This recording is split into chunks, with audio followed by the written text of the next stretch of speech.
Pemerintah Kota Jambi memastikan ketersediaan pangan aman dan mencukupi menjelang Natal dan Tahun Baru.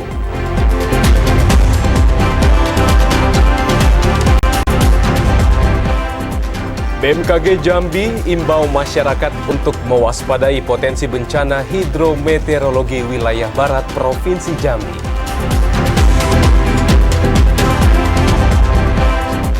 Dinas Perhubungan Kabupaten Tanjung Jabung Timur minta penyedia jasa penyeberangan wisata taati aturan operasional.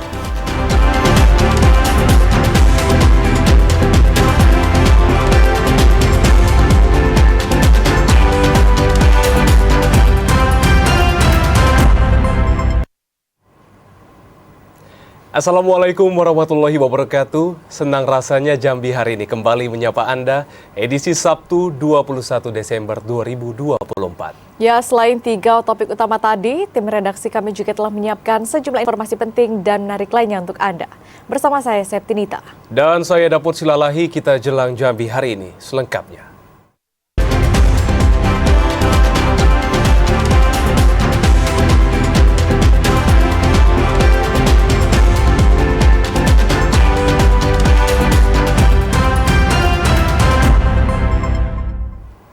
Kita awali Jambi hari ini, Saudara. Pemerintah Kota Jambi memastikan ketersediaan pangan di gudang-gudang distributor jelang Natal dan Tahun Baru aman dan juga mencukupi. Untuk memastikan ketersediaan pangan jelang Hari Raya Natal dan Tahun Baru, penjabat Wali Kota Jambi Sri Purwaningsih turun langsung ke gudang penyimpanan logistik pangan di Kota Jambi. Berdasarkan pemeriksaan di lapangan, pasokan barang aman dan cukup, salah satunya beras dan minyak goreng dan kebutuhan lainnya. Hal ini juga berdampak pada stabilitas harga di pasar tradisional yang tidak melonjak naik. Penjabat Wali Kota Jambi Sri Purwaningsih mengatakan, masyarakat tidak perlu khawatir kekurangan pasokan. Pasalnya, jumlah pasokan tersedia dengan baik dan cukup untuk kebutuhan perayaan Natal dan Tahun Baru. Dari pengecekan yang kami lakukan, pasokan barang aman, ya, tidak ada yang mengalami hambatan atau kekurangan. Pasokan lancar semuanya, ada beberapa yang didatangkan dari Jakarta, didatangkan dari Palembang, tetapi semuanya berjalan dengan aman sehingga pasokan untuk Kota Jambi untuk pangan dijamin aman. Nah, bagaimana dengan harga? Harga juga begitu. Tadi saya sampaikan, saya tanyakan kepada owner bahwa untuk harga sampai dengan hari ini alhamdulillah stabil. Jadi menghadapi Natal dan Tahun Baru di Kota Jambi ini alhamdulillah di pasar dan di logistiknya ini di gudangnya ketersediaan bahan pangannya tersedia aman, harganya juga stabil. Sementara itu, pihak pemerintah Kota Jambi akan terus memantau perkembangan harga bahan pokok jelang Natal dan Tahun Baru. Apabila terjadi lonjakan harga yang signifikan, pihaknya akan terus melakukan intervensi. Joko, TVRI Jambi melaporkan. Saudara, jelang Natal 2024 dan Tahun Baru 2025, Bulog Cabang Bungo mengklaim stok beras aman dan mencukupi hingga 2 bulan ke depan. Informasinya akan disampaikan langsung oleh reporter TVRI Jambi Ahmad Solihin. Selamat sore Amsol, silahkan dengan informasi selengkapnya. Ya baik, terima kasih Septi. Dan memang saudara menghadapi Natal dan Tahun Baru 2025, Bulog Cabang Bungo mengklaim bahwa ketersediaan pangan terutama beras saat ini masih dalam kategori yang aman. Dan berdasarkan informasi yang kami dapatkan dari Kepala Bulog Cabang Bungo, Ihsan Nurul Hakim, yang mengatakan bahwa saat ini untuk pasokan beras yang berada di gudang Bulog, tepatnya di Dusun Manggis, saat ini masih berjumlah sebanyak 1.000 ton. Dan tentu stok ini juga masih dalam kategori lebih dari cukup untuk memenuhi kebutuhan cadangan pangan masyarakat.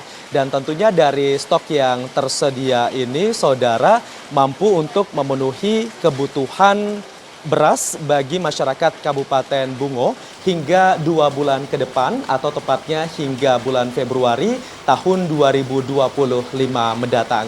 Sementara itu, berdasarkan pantauan kami di lapangan bahwa saat ini untuk harga beras di Kabupaten Bungo di tingkat pedagang terjadi kenaikan antara 1.000 sampai dengan 2.000 rupiah dan diprediksi bahwa harga beras ini juga masih akan kembali terjadi kenaikan hingga akhir tahun 2024 mendatang.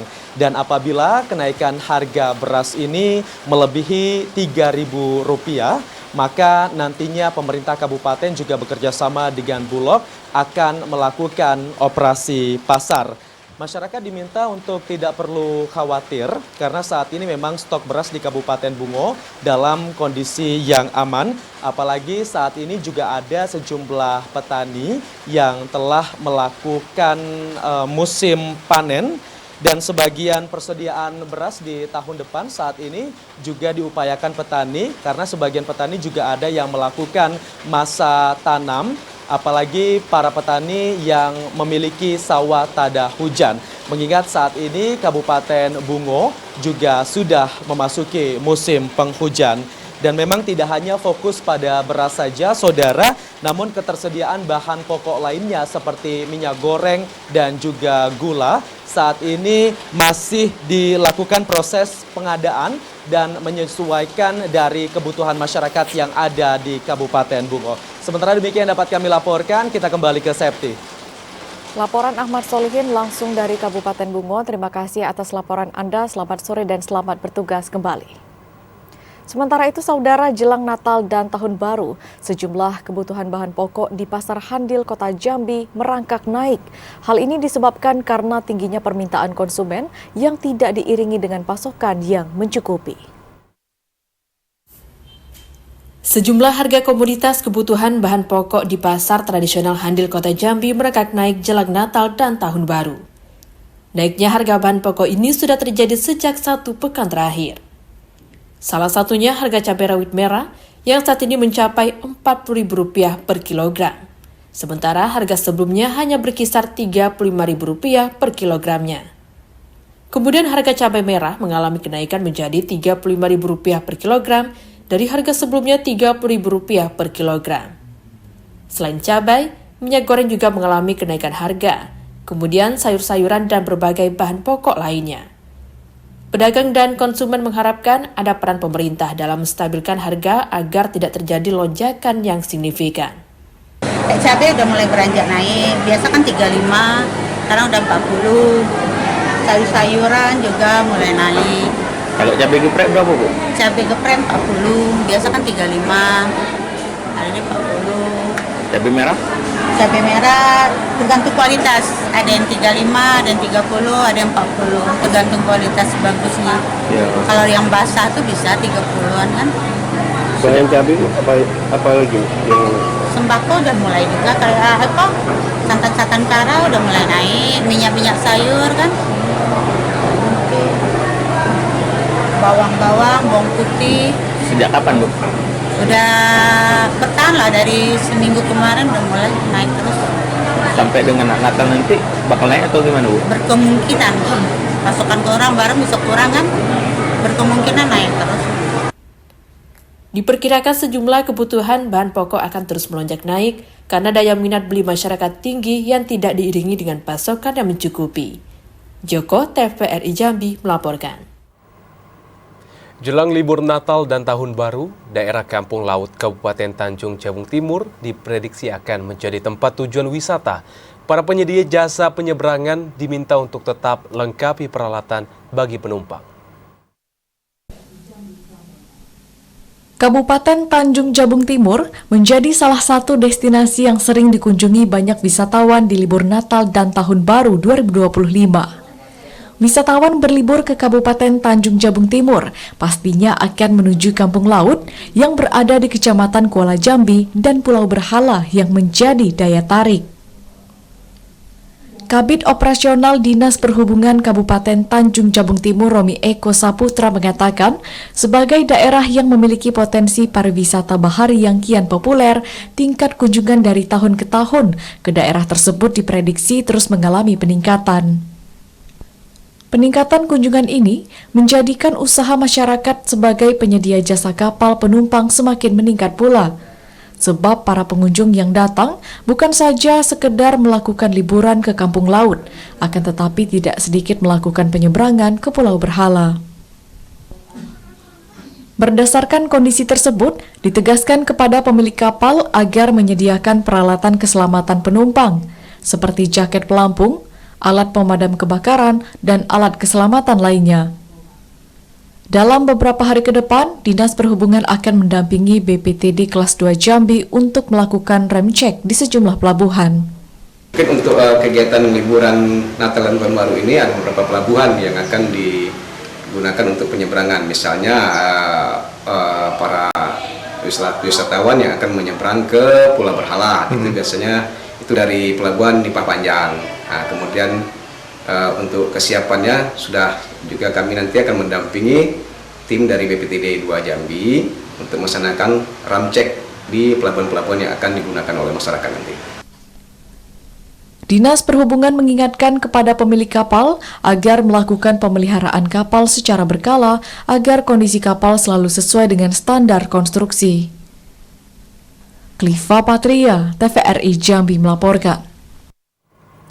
Operasi Lilin 2024 Polres Muaro Jambi akan melaksanakan sejak tanggal 21 hingga 31 Desember 2024. Kepolisian bersama Forkopimda berkomitmen memberikan rasa aman kepada masyarakat pada momentum perayaan Natal dan malam pergantian tahun 2025.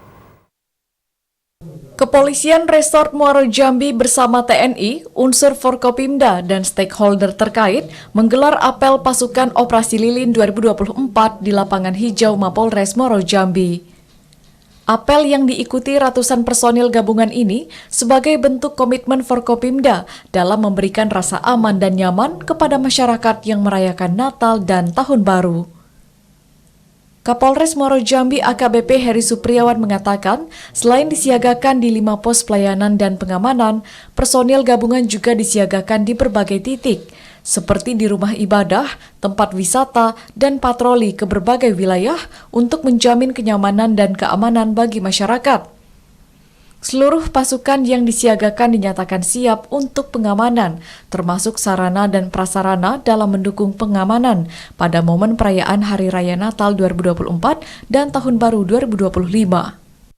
Yang mudik sebelum berangkat tolong dipersiapkan kendaraannya dengan sebaik-baiknya. Selanjutnya dalam perjalanan tidak usah ngebut-ngebut, hati-hati di jalan, keluarga menunggu di rumah. Untuk di wilayah Muaro Jambi kita ada 5 pos, 2 pos pelayanan di CRC dan di exit tol. Berikutnya ada 2 pos pengamanan di depan Pemda dan di Candi Muaro Jambi, serta 1 pos tentatif yang ada di tempat pariwisata. Sementara itu, Operasi Lilin Polres Muaro Jambi akan berlangsung selama 13 hari, dimulai 21 Desember 2024 hingga 2 Januari 2025 mendatang. Azam Afnan, TVRI Jambi melaporkan. Saudara Kapolres Batanghari AKBP Singgi Hermawan melakukan pengecekan kesiapan personel di pos pengamanan dan pos pelayanan Operasi Lilin tahun 2024. Dan saudara, nantinya petugas akan disiagakan hingga tahun baru 1 Januari 2025 mendatang.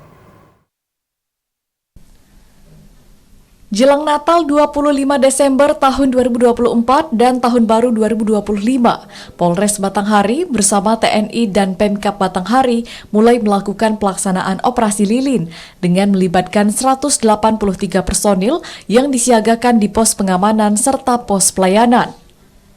Dari pengecekan yang dilakukan, Kapolres Batanghari AKBP Singgi Hermawan bahwa semua petugas yang ditempatkan di pos pengamanan sudah lengkap untuk memantau situasi arus lalu lintas maupun Kamtibmas saat perayaan Natal dan Tahun Baru nanti. Pimpinan tertinggi di Polres Batanghari itu juga mengatakan semua personil yang bertugas pada Operasi Lilin ini akan disiagakan hingga tanggal 1 Januari 2025. AKBP Singgi Hermawan mengharapkan seluruh petugas dapat bekerja semaksimal mungkin dengan memberikan pelayanan terbaik kepada masyarakat. Sementara itu, Kapolres AKBP Singgih juga mengimbau bagi masyarakat yang melaksanakan kegiatan libur Natal dan Tahun Baru untuk dapat bersama-sama menjaga ketertiban dan keamanan serta memastikan kondisi rumah yang ditinggalkan dalam keadaan aman dan terkunci rapat. Ade Juniawan, TVRI Jambi melaporkan. Puluhan anggota tim reaksi cepat BPBD Kota Sungai Penuh disiagakan menghadapi penanggulangan bencana alam. Informasi selengkapnya akan kami hadirkan usai jeda, tetaplah bersama kami.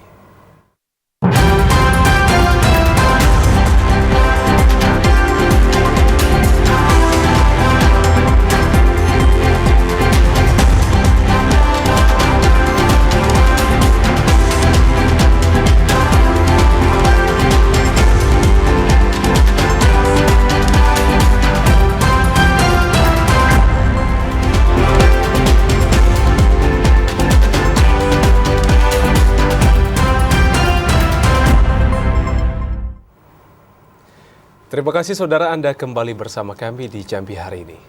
Berada pada periode puncak musim hujan di akhir tahun 2024, BMKG Sultan Taha Jambi mengimbau kepada masyarakat yang tinggal di wilayah barat Provinsi Jambi untuk mewaspadai potensi munculnya bencana hidrometeorologi.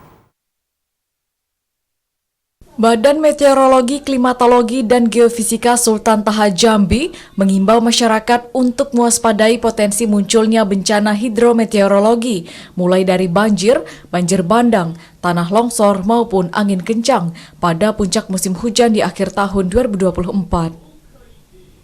Kepala BMKG Sultan Taha Jambi Ibnu Sulistiono mengatakan, kewaspadaan dini terhadap kemungkinan terjadinya bencana hidrometeorologi basah itu khususnya untuk masyarakat yang tinggal di wilayah barat Provinsi Jambi, yakni di Kabupaten Kerinci, Merangin, dan sekitarnya. Potensi hujan pada puncak musim hujan di Provinsi Jambi diperkirakan dapat terjadi dengan fenomena ekstrim yang memunculkan hujan berintensitas sedang hingga lebat disertai petir dan angin kencang. Meningkatkan kewaspadaan terhadap munculnya bencana hidrometeorologi perlu diupayakan untuk meminimalisasi dampak negatif yang mungkin ditimbulkan. Secara umum, seluruh wilayah di Provinsi Jambi saat ini sudah masuk pada periode puncak musim hujan. Hanya sebagian daerah, khususnya untuk wilayah bagian timur, yakni Kabupaten Muaro Jambi, Tanjung Jabung Timur, Tanjung Jabung Barat, serta Muara Bungo yang belum memasuki periode puncak musim hujan. Yang untuk bencana hidrometeorologi yang perlu waspadai yaitu potensi hujan dengan intensitas sedang hingga lebat disertai angin kencang, petir dan juga tanah longsor khususnya di wilayah Jambi bagian barat yaitu Kerinci, Merangin dan sekitarnya. Ya, himbauan kepada masyarakat ini masih pada periode musim hujan dan ada beberapa wilayah yang belum masuk puncak musim hujan khususnya di wilayah Jambi bagian timur yaitu sebagian Jambi bagian timur, kemudian wilayah Tanjung Jabung Barat dan Tanjung Jabung Timur dan sebagian wilayah Kabupaten Bungo bagian utara. Berdasarkan prediksi sementara BMKG, musim hujan untuk wilayah Provinsi Jambi akan berlangsung hingga bulan Mei 2025. Randy Arta, TVRI Jambi melaporkan. Sebanyak 80 orang anggota Tim Reaksi Cepat atau TRC BPBD Kota Sungai Penuh menjalani pendidikan dasar lanjutan selama 3 hari. Pendidikan dasar ini dilakukan untuk melatih anggota TRC agar dapat siaga jika terjadi bencana alam di Kota Sungai Penuh serta mengurangi risiko korban jiwa. Selain itu, mengingat wilayah Kota Sungai Penuh merupakan daerah yang sering dilanda bencana di saat memasuki musim penghujan, baik itu banjir, tanah longsor, kebakaran, dan lain sebagainya.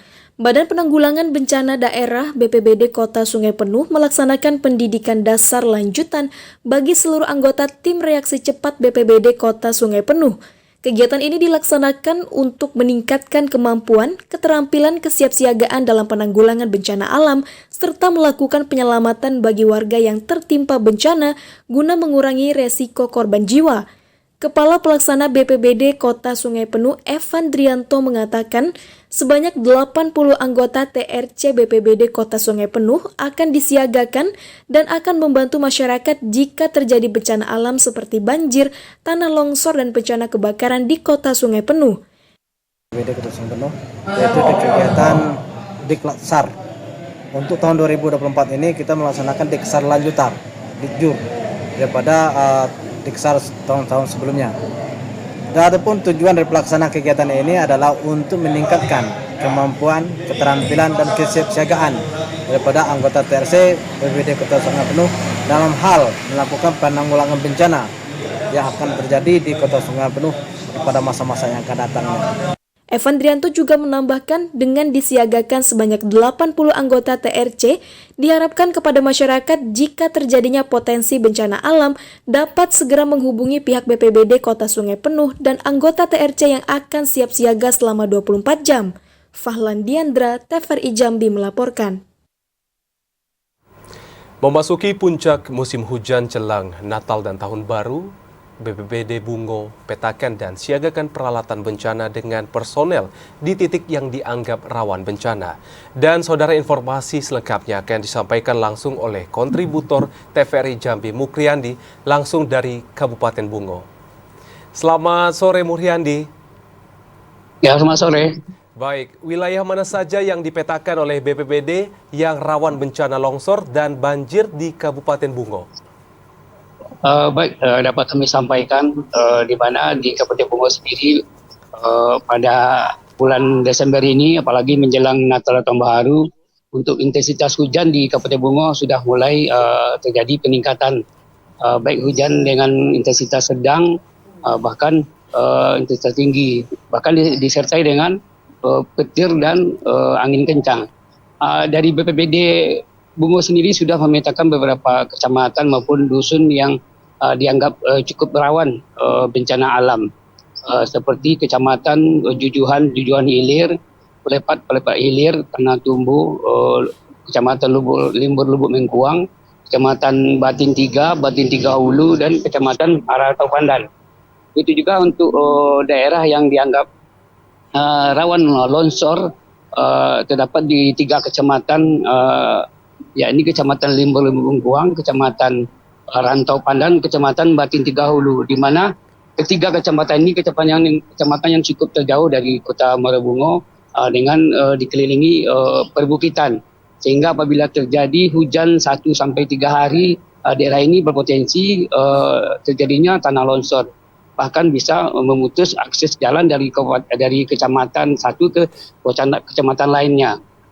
Adapun persediaan peralatan yang disiagakan dari BPBD sendiri termasuk 13 perahu karet, 1 eskavator, 58 anggota dari tim TRC, bahkan juga BPBD sendiri juga mengaktifkan lagi desa tangguh bencana di setiap kecamatan, sehingga apabila terjadi bencana banjir maupun tanggul longsor, BPBD sudah dapat mengantisipasi sejak dini. Demikian. Baik, lalu langkah konkret apa saja dan imbauan yang dilakukan oleh pihak BPBD kepada masyarakat, Andi? Baik, dari BPBD sendiri 2 hari yang lewat, BPBD sendiri bersama pihak kecamatan sekaligus dari pihak desa maupun dusun sudah melakukan rapat koordinasi, di mana setiap kecamatan maupun dusun-dusun sudah dilakukan himbauan untuk selalu waspada, mengingat di bulan Desember ini Kabupaten Bungo curah hujan sudah mulai meningkat. Seperti terjadi di tahun-tahun sebelumnya, di bulan Desember ini pernah terjadi bencana banjir cukup besar di Kabupaten Bungo, bahkan merendam dari 16 kecamatan yang ada di Kabupaten Bungo. Untuk itu dari BPBD sendiri mengajak masyarakat, baik yang untuk yang tinggal di bantaran sungai Batang Cebo, Batang Bungo maupun Batang Pelepat dan Batang Jujuan, untuk selalu waspada apabila terjadi intensitas hujan melebihi dari 1 jam, maka warga di sepanjang bantaran sungai harus mencari tempat yang lebih aman. Begitu juga bagi masyarakat yang tinggal di perbukitan, seperti di masyarakat di Kecamatan Limbur Mengkuang, Kecamatan Batin Tiga Hulu dan Rantau Pandan, apabila terjadi hujan berhari-hari, maka masyarakat yang tinggal di perbukitan untuk segera meninggalkan lokasi untuk mencari tempat yang lebih aman. Demikian. Baik, BPBD Bungo siagakan peralatan bencana dengan personel di titik yang dianggap rawan bencana. Mulyandi melaporkan langsung dari Bungo. Terima kasih, selamat bertugas kembali. Saudara, musim penghujan telah melanda Kabupaten Tanjung Jabung Timur. 2 kecamatan di kabupaten tersebut diminta untuk waspada karena berada di persimpangan aliran Sungai Batanghari. BPBD Kabupaten Tanjung Jabung Timur sejak 1 pekan terakhir rutin melakukan patroli kesiapsiagaan di 2 kecamatan yang rawan banjir akibat luapan Sungai Batanghari.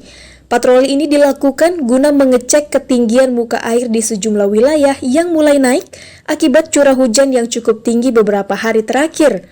Kepala Pelaksana BPBD Kabupaten Tanjung Jabung Timur, Helmi Agustinius mengatakan 2 kecamatan tersebut yakni Berbak dan Dendang.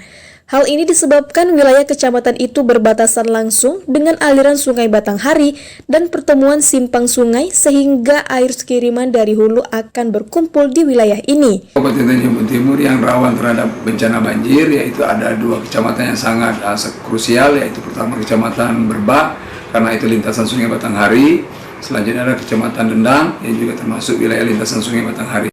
Jadi 2 kecamatan ini yang memang setiap tahunnya ketika curah hujan cukup tinggi, luapan Sungai Batanghari cukup tinggi, maka 2 kecamatan ini yang identik terhadap dampak daripada bencana banjir di wilayah Kabupaten Tanjung Jabung Timur. Dari prediksi BMKG Jambi, Kabupaten Tanjung Jabung Timur telah memasuki musim penghujan dimulai sejak bulan Desember 2024 hingga Januari 2025. Tim reaksi cepat dari BPBD Kabupaten Tanjung Jabung Timur juga telah menyiapkan berbagai macam peralatan mulai dari perahu karet, dapur umum, dan lain sebagainya. Kliva Patria, TVRI Jambi melaporkan. Badan Penanggulangan Bencana Daerah BPBD Kota Sungai Penuh mencatat sebanyak 9 kali bencana alam yang terjadi di Kota Sungai Penuh.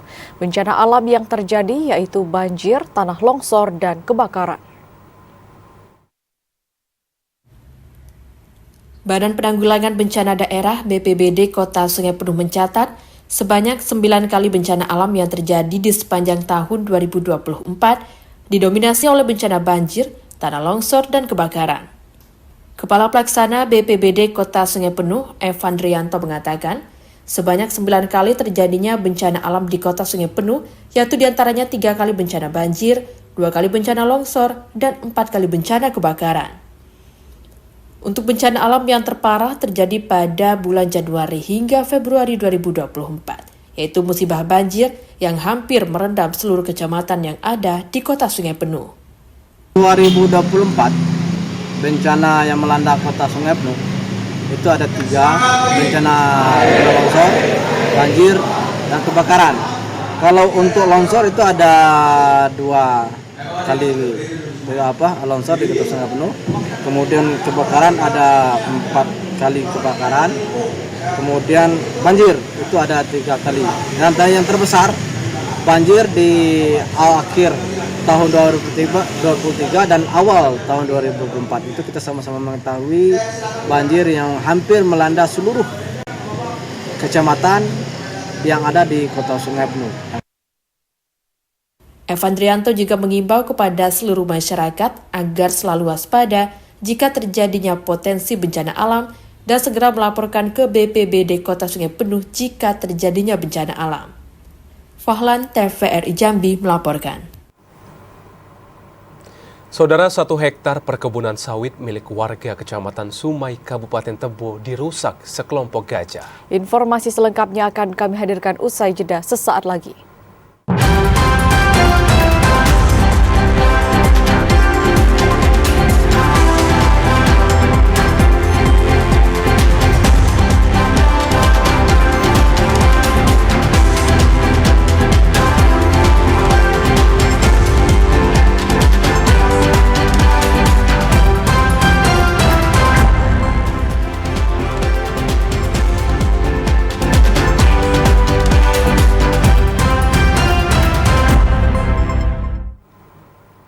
Terima kasih saudara, Anda masih bersama kami di Jambi hari ini.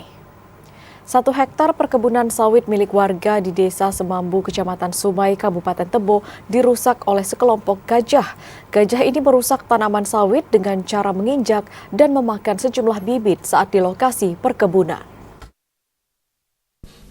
Perkebunan sawit milik warga di kawasan Desa Semambu, Kecamatan Sumai, Kabupaten Tebo diserang oleh kelompok gajah yang tengah melintas. Sejumlah tanaman kelapa sawit milik warga ini dirusak sekelompok gajah dengan menginjak dan memakan sejumlah bibit kelapa sawit di lokasi perkebunan warga. Pemilik kebun sawit Halwi mengatakan kejadian ini baru diketahui pada saat sore hari ketika tengah melihat kondisi perkebunan kelapa sawit. Ketika sampai di lokasi ditemukan kelompok gajah yang tengah memakan beberapa tanaman kelapa sawit. Pengerusakan bibit kelapa sawit ini merupakan kejadian kedua yang terjadi sejak beberapa bulan terakhir.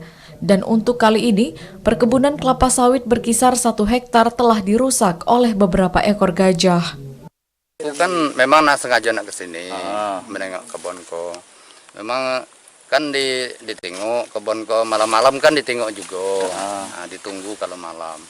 Nah, cuma sore itu ditengok lagi pas nengok ada gajah tuh. Pas aku tiba di situ gajah tuh makan di situ. Berarti kita melihat Dekat. Paling nggak 20 meter dari aku. Para petani berharap adanya kebijakan pemerintah untuk meminimalisasi terjadinya konflik antara gajah dengan petani di Kecamatan Sumai. Ashar, TVRI Jambi melaporkan. Saudara, komoditi perkebunan karet menjadi salah satu alternatif terbaik bagi masyarakat di tengah maraknya interaksi negatif antara gajah dengan masyarakat di Kecamatan Sumai, Desa Suwo-Suwo, Muara Sekalo, dan Desa Semambu, Kabupaten Tebo.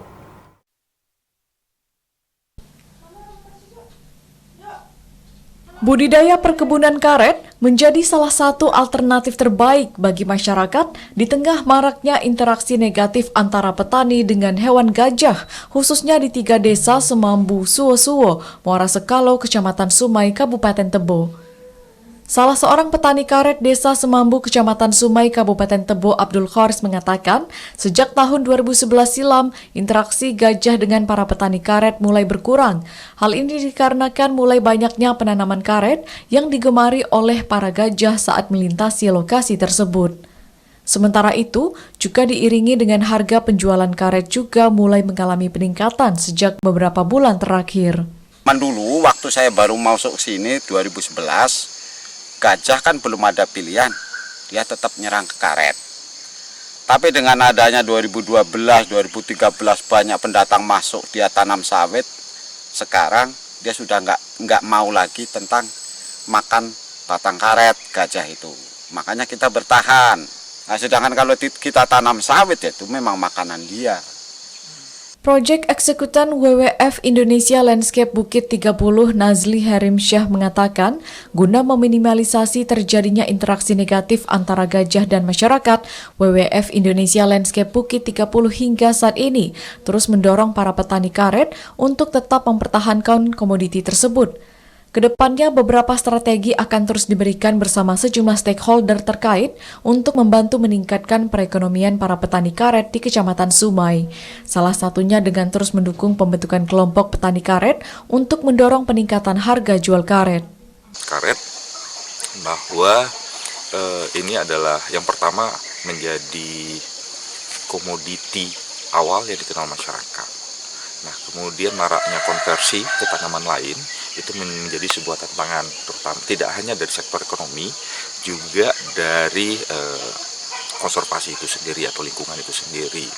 Kita bisa bayangkan jika karet yang ada semua terkonversi, bukan lahan yang begitu besar, walaupun dikonversi sama tanaman lain, maka interaksi negatif itu akan memungkinkan lebih terjadi di Sementara itu, para petani juga berharap adanya perhatian khusus dari pemerintah untuk membantu meningkatkan perekonomian perkebunan karet.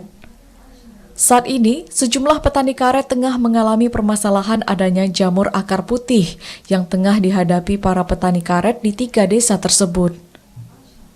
Ashar, TVRI Jambi melaporkan.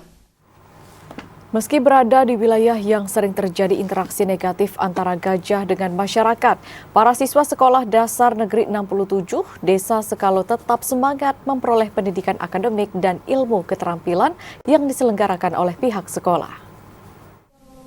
Meski berada di wilayah yang sering terjadi interaksi negatif antara gajah dengan sejumlah masyarakat, tidak menurunkan niat para siswa di Sekolah Dasar Negeri 67 Desa Sekalo, Kecamatan Sumai, Kabupaten Tebo untuk menimba ilmu pendidikan di sekolah. Kepala Sekolah Dasar Negeri 67 Desa Sekalo Sarjoni mengatakan, selain diberikan pembelajaran akademik di sekolah, para pelajar ini juga diberikan pembekalan ilmu keterampilan yang diselenggarakan di sekolah, seperti cara membuat bibit kompos, menanam tanaman produktif, budidaya ikan, hingga diberikan pembekalan ilmu kerajinan menganyam. Pembelajaran ini diberikan kepada para siswa guna meningkatkan kreativitas anak, juga untuk memberikan pemahaman pentingnya menjaga lingkungan. Kalau kami menerapkan setiap kelas, Pak, kelas ini apa yang potensi yang mau mereka terapkan di sekolah, salah satunya juga mengacu kepada pilihan program P5 dari kurikulum Merdeka. Jadi itulah motivasinya untuk mewujudkan pendidikan yang menyenangkan, ramah anak, kemudian ada nilai yang akan dicapai oleh guru sesuai dengan silabus. Sementara itu, Sekolah Dasar Negeri 67 Sekalo juga memberikan edukasi kepada para pelajar untuk mengantisipasi terjadinya konflik antara gajah dengan masyarakat, dengan menghadirkan sejumlah narasumber dari sejumlah instansi ke sekolah, termasuk salah satunya bekerja dengan World Wide Fund for Nature.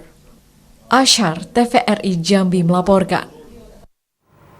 Dalam upaya mengantisipasi dan mencegah kenakalan remaja, UPTD PPA Provinsi Jambi mendorong para orang tua untuk meningkatkan kualitas komunikasi yang baik dalam keluarga, yakni antara orang tua dan juga anak.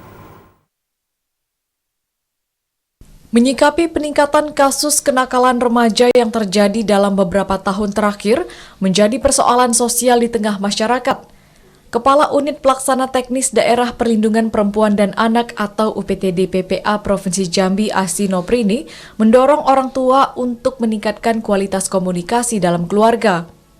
Asi mengatakan membangun komunikasi yang baik antara anak dengan orang tua menjadi kunci keberhasilan pendidikan yang optimal dalam sebuah keluarga. Menjaga jalinan komunikasi yang baik antara orang tua dan anak akan dengan sendirinya mampu meminimalisasi paparan negatif lingkungan luar. Di samping kesibukan sehari-hari, para orang tua diimbau untuk tetap dapat meluangkan waktunya dalam memperhatikan anak melalui komunikasi yang baik. Munculnya kasus-kasus kenakalan remaja maupun kekerasan terhadap anak yang terjadi dewasa ini dinilai terjadi karena kurangnya komunikasi dan perhatian orang tua terhadap anak. Sebenarnya basically sekali memang itu berada di rumah ya, karena berkali-kali saya ibu selalu bilang bahwa itu adalah ketahanan keluarga. Bagaimana keluarga mendidik, mengasuh, kemudian pendekatan sama anak yang tidak digunakan dengan pendekatan yang kekerasan, gitu ya. Tapi kan hari ini orang tua itu rata-rata sibuk bekerja untuk cari nafkah, sehingga ada konteks-konteks yang krusial, konteks-konteks yang sangat utama, misalnya merhatikan anak dengan kata-kata kamu di mana, lagi ngapain, dan sekarang berada di mana, itu sering terlupa dari orang tua. Hingga awal Desember 2024, UPTD PPA Provinsi Jambi menerima 152 laporan dari masyarakat. Dengan rincian 89 kasus untuk kekerasan pada anak, 59 kasus kekerasan pada perempuan, dan 4 kasus kekerasan untuk laki-laki dewasa. Randy Arta, TVRI Jambi melaporkan. Saudara, usai jeda kami akan kembali dengan sejumlah informasi penting dan menarik lainnya. Di antaranya pembangunan Islamic Center di Kabupaten Batanghari akan segera rampung. Informasi selengkapnya.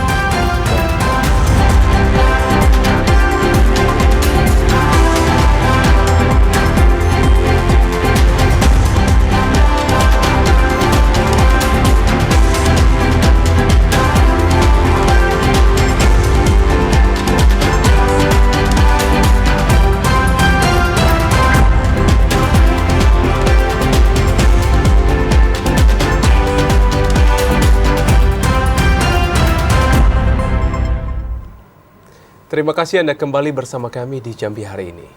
Saudara, sejumlah petani tebu di kota Jambi mengeluh lantaran harga tebu yang kian menurun. Saat ini harga tebu hanya Rp3.000 hingga Rp5.000 per batang, yang sebelumnya mencapai Rp5.000 hingga Rp10.000. Sejumlah petani tebu di kota Jambi mengeluh lantaran harga tebu yang kian menurun. Salah seorang petani tebu yang berada di kawasan Bagan Pete, Kecamatan Alam Barajo, Karyono mengatakan ratusan tebu yang ditanam di lahan 3 tumbuk miliknya selalu dirawat agar berkembang dengan baik. Karyono menunggu 6 bulan untuk melakukan perawatan hingga pasca panen. Saat perawatan, pihaknya membutuhkan modal dan tenaga yang cukup besar, seperti pupuk dan pembersihan dahan pada batang tersebut. Namun, Karyono tetap bertahan meski harga tebu yang murah. Saat ini tebu di harga Rp3.000 hingga Rp5.000 per batang, yang sebelumnya mencapai Rp5 hingga Rp10.000 per batang. Selain harga yang turun, Karyono juga kebingungan lantaran tidak mengetahui tempat pendistribusian atau penjualan tebu, sehingga ia hanya berharap ke pelanggan saja. Inilah diadakan tempat ini, apa namanya? Pemasaran tebu. Pemasaran tebu gitu. Dengan pemerintah ada bantuan. Nah, si para petani ini kan udah panen, kemana larinya? Nggak pusing-pusing lagi nunggu orang beli. Karyono berharap ke depan agar pemerintah dapat membantu subsidi pupuk dan memfasilitasi untuk menjual tebu. Yogi Ramadhani, TVRI Jambi melaporkan.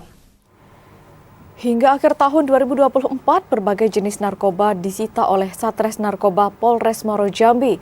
Selain barang bukti, kepolisian juga mengamankan puluhan pelaku penyalahgunaan narkoba. Satuan Reserse Narkoba Polres Muaro Jambi mengungkapkan puluhan kasus peredaran narkoba di wilayah hukum Polres Muaro Jambi. Pada operasi pemberantasan narkoba hingga di pertengahan bulan Desember ini, barang haram yang disita meliputi sabu 239 gram, ganja 43 gram, dan pil ekstasi 68 butir. Sejumlah barang bukti ini disita hasil pengungkapan 48 kasus dari 64 orang pelaku yang diamankan di sejumlah titik lokasi di wilayah hukum Polres Muaro Jambi. Kepala Urusan Pembinaan Operasional Satres Narkoba, Ibda Hendrik Setiawan mengatakan, puluhan tersangka yang diamankan tersebut, 60 orang merupakan laki-laki dan 4 orang merupakan perempuan. Sementara untuk usia didominasi 20 hingga 35 tahun. Ada yang sudah inkrah, ada yang masih proses penyidikan dan berkoordinasi dengan kejaksaan.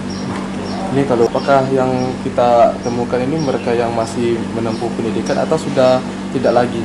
Rata-rata ada yang sudah putus sekolah dengan usia yang segitu, jadi sudah tidak sekolah lagi. Satres Narkoba Polres Muaro Jambi juga telah melakukan pemetaan daerah rawan peredaran narkoba. Hasil pemetaan tersebut diantaranya Kecamatan Sekernan, Sungai Bahar, Bahar Selatan, Kumpeh Ulu, dan Kecamatan Jambi Luar Kota menjadi daerah rawan peredaran narkoba. Azam Afnan, TVRI Jambi melaporkan. Beralih ke sorotan lainnya, Saudara, pembangunan Islamic Center di Kabupaten Batanghari akan segera rampung. Sesuai dengan tahapan di tahun 2024 ini, pekerjaan bangunan hanya menyelesaikan konstruksi tiang pancang dan juga pondasi terhadap pembangunan Islamic Center tersebut. Pelaksanaan pekerjaan pembangunan Islamic Center di Desa Tenam, Kecamatan Muara Bulian, Kabupaten Batanghari ditargetkan akan rampung sebelum 31 Desember 2024. Sesuai tahap awal, pekerjaan Islamic Center difokuskan terhadap pembangunan fondasi serta tiang pancang bangunan Masjid Islamic Center. Selain itu, pekerjaan di tahap pertama ini juga melakukan pembukaan kawasan jalan masuk di lokasi Islamic Center, serta penanaman sejumlah pohon untuk penghijauan. Kepala Dinas Pekerjaan Umum dan Tata Ruang Batanghari, Ajrisa Windra, mengatakan berdasarkan perencanaan di tahap kedua nanti pekerjaan akan difokuskan menyelesaikan pembangunan masjid, dan di tahap ketiga dilanjutkan dengan membangun sejumlah fasilitas sarana prasarana lainnya di lokasi Islamic Center tersebut. Di tahap 1 ini untuk dapat saya sampaikan bahwa tahap 1 ini inilah batas pelaksanaannya. Artinya cuma batas struktur tiang, kolom masjid, dan pondasi. Juga pekerjaan landscape itu adalah pekerjaan kawasan untuk jalan masuk ke area Islamic Center, dan juga penanaman pohon, beberapa pohon untuk penghijauan di Islamic Center. Adrisa Windra menambahkan alasan pekerjaan Islamic Center dengan berbagai tahapan ini dikarenakan membutuhkan biaya sangat besar, yakni mencapai 120 miliar rupiah. Sehingga sesuai perhitungan pelaksanaan kegiatan perlu dilakukan secara berjenjang hingga 2026 mendatang. Ade Juniawan, TVRI Jambi melaporkan. Saudara 1 tahun menderita sakit kanker payudara, Latika masyarakat Kota Jambi yang tinggal di RT 13 Kelurahan Simpang Rimbo, Kecamatan Alam Barajo, Kota Jambi belum mendapatkan penanganan kesehatan secara maksimal.